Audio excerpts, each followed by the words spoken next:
grupin negociator që çdo ditë që kalon e vë seriozisht në rrezik realizimin e votës së diasporës. Dhe nëse ne nuk do të kemi rregullat për votimin nga jashtë, të themi më mirë kështu, brenda këtij sesioni të kuvendit, thuajse me për fat keq, thuajse me siguri absolute, votimi nga jashtë nuk mund të realizohet në zgjedhjet e vitit 2025. A kanë vullnet politik palët nga takimi që ju patë ditën e sotme për ta realizuar brenda muajit korrik kur përfundon edhe ky sesion parlamentar?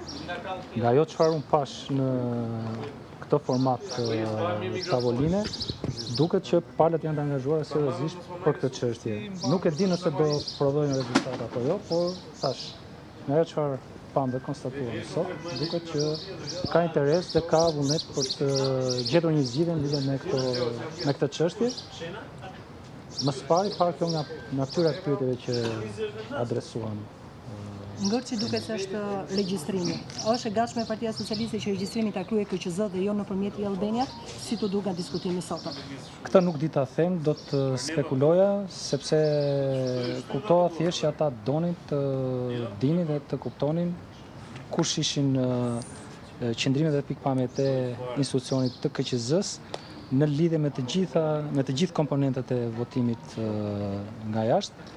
Përfshi këtu dhe mënyrën se si do të regjistroheshin ata të cilët duan ta ushtrojnë këtë drejtë. Ne dham mendimin ton, ose më mirë themi unë dhash opinionin tim në lidhje me këtë çështje. Si është mënyra për të regjistruar? Duhet të regjistrohen 1 muaj përpara, 6 muaj përpara, për detajet e regjistrimit se çështja e afatit është një çështje që pa diskutim ka rëndësinë e vet, por ajo çfarë unë propozova në mendimin dhe në opinionin tim është që të jetë institucioni i KQZ-s i cili administron kërkesat e atyre votuesve që duan të votojnë jashtë territorit të Republikës së Shqipërisë. Pra, gjithë të proces të administrojë nga fillimi deri në fund institucioni i KQZ-s. Cila ishte qasja e palëve ndaj këtij propozimi? Nuk prezantuan asnjë qendrim për zgjedhjes, thjesht dhe vetëm adresuan pyetje për çështje të ndryshme të votimit nga jashtë. Zoti Celibashi, cili është sugjerimi i Komisionit Qendror të Zgjedhjeve për votën e migrantëve? Si duhet të realizohet ajo? Përmes një poste ndërkombëtare, siç thot zoti Bylykbashi, apo përmes postës shqiptare, siç rekomandon Partia Socialiste? Apo elektronikisht, siç është një nga propozimet tuaja? Nuk mund ta them me siguri, nëse jeni duke më pyetur se si e mendoj unë këtë gjë. Nëse do konsideroj ideja që unë propozoj, mendoj që votimi të kryej o nëpërmjet internetit ose në një mënyrë tjetër elektronike, por që përsëri përdor internetin. Nuk mendoj që është votimi me postë, për arsye ndoshta të ndryshme nga ato që të tjerët kanë të njëjtin opinion me mua, si zgjidhja më e mirë për rastin e Shqipërisë, por mundet të jetë një ndër opsionet është opsioni i kombinuar, të cilin edhe unë e mbështes si ide, ku fleta e votimit mund të dërgohet në mënyrë elektronike dhe votuesi ta shkarkojë vetë të fletë, dhe mandej ai është në mënyrën e vet që mund ta dërgojë edhe në postë, mund të jetë edhe ky opsion. Por është një çështje krejtësisht teknike dhe nuk lidhet as pak me çështjet e standardit të zgjedhjeve, është thjesht dhe vetëm zgjidhje që bazohet në interesin e palëve të interesuara drejt për drejt, partive politike. Zoti Celibashi, emigrantët të cilët janë pa letra, pa dokumenta, do të votojnë në zgjedhjet e ardhshme? Pra, është diskutuar edhe kjo çështje? Jo, pati pyetje të cilat mendojnë që kanë patur në vëmendje pikërisht edhe këtë çështje. Nëse duhet të japin të drejtën e votës vetëm atyre votuesve që kanë deklaruar adresën jashtë territorit të Republikës së Shqipërisë, natyrisht që do aplikosh votimin me postë. Nëse zgjedh një mënyrë tjetër votimi, mënyra tjetër e votimit nuk kërkon domosdoshmërisht deklarimin edhe një adrese. Por nëse ti do t'ja dërgosh fletën e votimit atij diku, do duhet që ta dish se ku do t'ja dërgosh të fletë votimit.